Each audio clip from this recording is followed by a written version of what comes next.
Welcome back to the channel, lads and ladies, and welcome to QWERTY's69. QWERTY, yes? We'll call him QWERTY. So, QWERTY in the Excelsior, a fantastic event vehicle for the British, a heavy tank at a relatively low battle rating of 4.0, similar to the KV-1 in its effect, with good mobility, good side armor in a layered, spaced out idea, as you see on the Churchill. In fact, a few similarities with the Churchill here, other than, of course, the fantastic mobility, which Britain certainly could have learned from, but maybe I digress a bit, as they were somewhat committed to this idea of having fast tanks and slow tanks, instead of having this that they could have had. You chose the Churchill when you could have had all of this. Anyway, as the name might imply, the Excelsior is an excellent tank in all regards as a heavy tank at BR 4.0. It performs well. Its armor is not quite as reliable as you'd want it to be as a heavy tank when it faces German long 75s, which is a very real possibility. In fact, it is a frequent occurrence. And at 5.0 you can face some even scarier guns, for sure. But the Excelsior does well nonetheless, especially in the hands of a capable tanker, and we are going to see exactly that today. QWERTY is going to play aggressively. He's going to dominate the enemy team, and he's going to have some fantastic results. Listening around, if you can hear the background engine sounds, you can sort of hear what one of my issues is with the game, and that is that enemy engine sounds will cut in and cut out.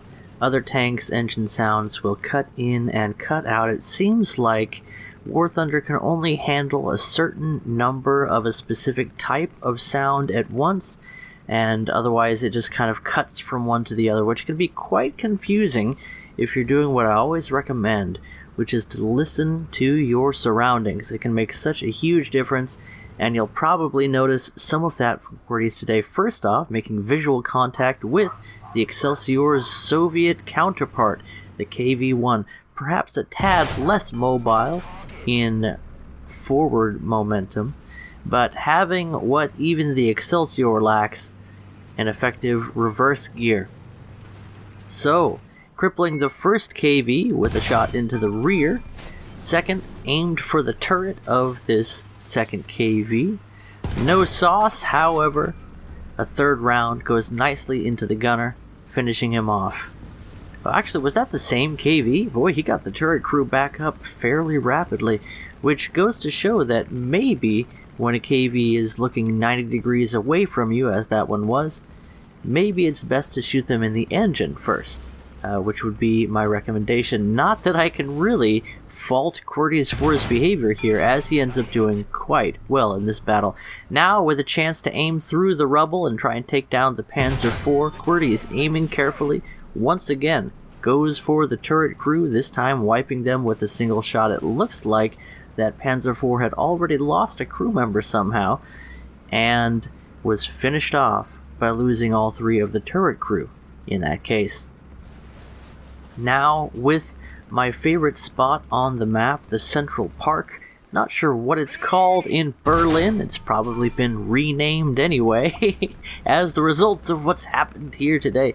Taking another shot at a Panzer IV F2, your common enemy that you will find spammed out by German players at 3.3 battle rating, 3.7 for the improved models, up to a 4.0, I think even as much as 4.3. The Panzer IV with the long 75 is one of those fantastic medium tanks that can teach you how to play effectively for almost anyone, with a gun you can rely on, able to take down most any foe you could face from most any direction. The Excelsior, not quite so blessed in terms of firepower, has a great reload rate at a maximum of, I think, around 4 seconds for a fully trained crew. a bit slower, upwards of 5 seconds, I think, on a standard crew.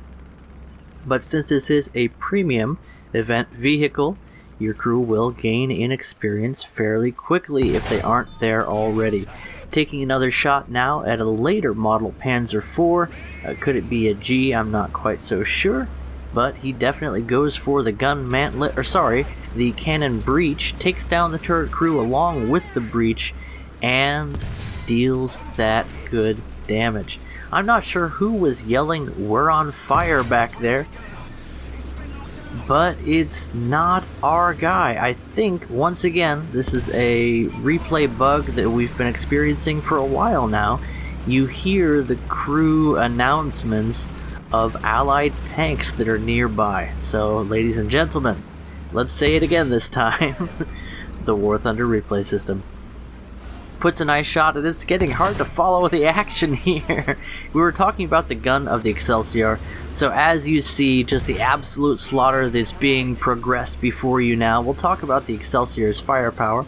It has that same, what is it, a 57 millimeter, I think? Yeah, it looks like about 57 millimeters. Cannon, as you see on a lot of British vehicles.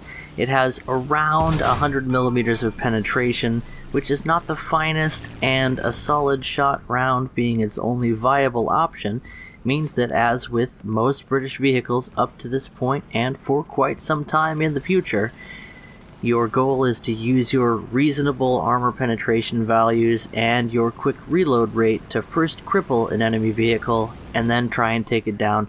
QWERTY is showing you that going for the cannon of the enemy is often the best way to go. Side shots on turrets are definitely good, and he's in something of a dilly of a pickle here with the turret ring jammed, yet able to take down the driver and gunner of the Stug G with few issues.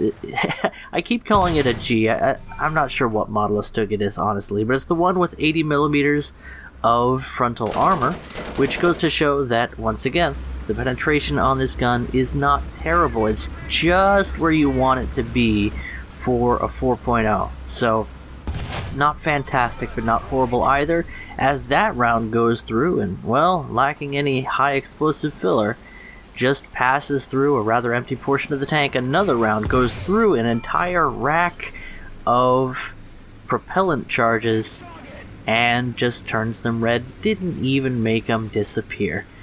Ammo racking just isn't as reliable as you want it to be in War Thunder at this time. It's much better to go for taking down the crew, taking down the mobility, and taking down the weapon of an enemy tank than trying to go for those one-shot kills against an ammo rack that might not end up in dealing any sort of significant damage. And it's just better to not have to roll the dice, as an allied Sherman shows up in the distance. Sherman tank at this battle rating, quite tanky in its armor, but that's something we've already talked about. You know I'm something of a Sherman fan. What I haven't told you in the past, often enough, is that I'm also a huge fan of the Excelsior. I feel like it was a great opportunity for the British to learn, but, well, they settled on something a bit different, and it's something that worked for them at the time. The Centurion would come later.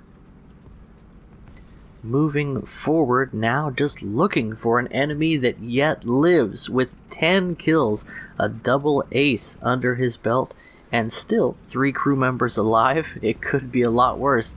That martyr smacked him pretty hard, but it could have hit harder.